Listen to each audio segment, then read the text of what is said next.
se manifeste chez certaines personnes, mais elle est particulièrement fréquente chez celles qui s'engagent sur un chemin spirituel.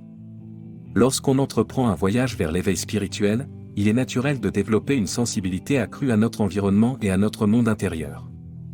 Dans cet article, nous explorerons pourquoi les personnes spirituelles sont souvent hypersensibles et comment cette caractéristique peut être un atout précieux dans leur cheminement spirituel.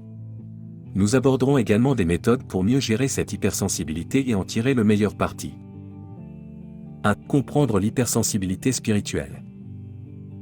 L'hypersensibilité spirituelle est une réceptivité accrue aux énergies, émotions et stimuli qui nous entourent. Les personnes spirituelles développent souvent cette sensibilité en s'ouvrant à des niveaux plus profonds de conscience et en se connectant à l'invisible. Cela signifie qu'elles ressentent plus intensément les émotions des autres, les vibrations de leur environnement et les énergies subtiles qui circulent autour d'elles. 2. L'éveil spirituel et l'hypersensibilité. Lorsque quelqu'un entreprend un voyage spirituel d'éveil, il commence à se libérer des limitations du mental et des émotions. Cela peut entraîner une ouverture accrue à son monde intérieur et à l'univers qui l'entoure. À mesure que cette conscience s'approfondit, l'hypersensibilité peut se développer, car la personne devient plus réceptive aux nuances de la vie et aux interactions subtiles avec les autres. 3. La connexion à l'invisible. Les personnes spirituelles cherchent souvent à établir une connexion profonde avec l'invisible, que ce soit à travers la méditation, les mantras ou les rituels. Cette quête d'une connexion spirituelle peut amplifier leur hypersensibilité, car elle s'ouvre à des dimensions de réalité plus vastes que ce que perçoit généralement le sens commun. 4. Le rôle des mantras et des rituels. Les mantras et les rituels sont des pratiques courantes dans la spiritualité. Les mantras sont des phrases ou des mots sacrés répétés pour se centrer et se connecter à l'énergie spirituelle. Les rituels sont des actions symboliques effectuées pour honorer des aspects sacrés de la vie.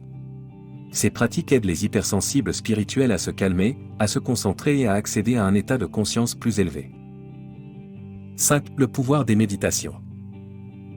La méditation est une pratique clé pour les hypersensibles spirituels. Elle leur permet de se recentrer, de développer leur intuition et de se libérer des émotions négatives. Les méditations de pleine conscience et les méditations du matin sont particulièrement utiles pour gérer l'hypersensibilité en apportant un état de calme et de clarté intérieure. Conclusion. Être hypersensible en suivant un chemin spirituel peut sembler parfois difficile, mais c'est une caractéristique précieuse qui permet aux personnes de se connecter profondément avec elles-mêmes et le monde qui les entoure. L'hypersensibilité spirituelle ouvre des portes vers des niveaux de conscience plus élevés et renforce la capacité d'intuition. En développant des pratiques telles que la méditation, les mantras et les rituels, les hypersensibles spirituels peuvent transformer leur sensibilité en un atout puissant pour leur cheminement spirituel. Apprendre à gérer cette hypersensibilité leur permettra d'équilibrer leur énergie et de mieux vivre leur expérience spirituelle. Pour en savoir plus et découvrir de nombreuses ressources utiles et pratiques, venez lire l'article gratuit en cliquant sur le lien présent dans la description de ce contenu. À bientôt sur intuitionlibre.com.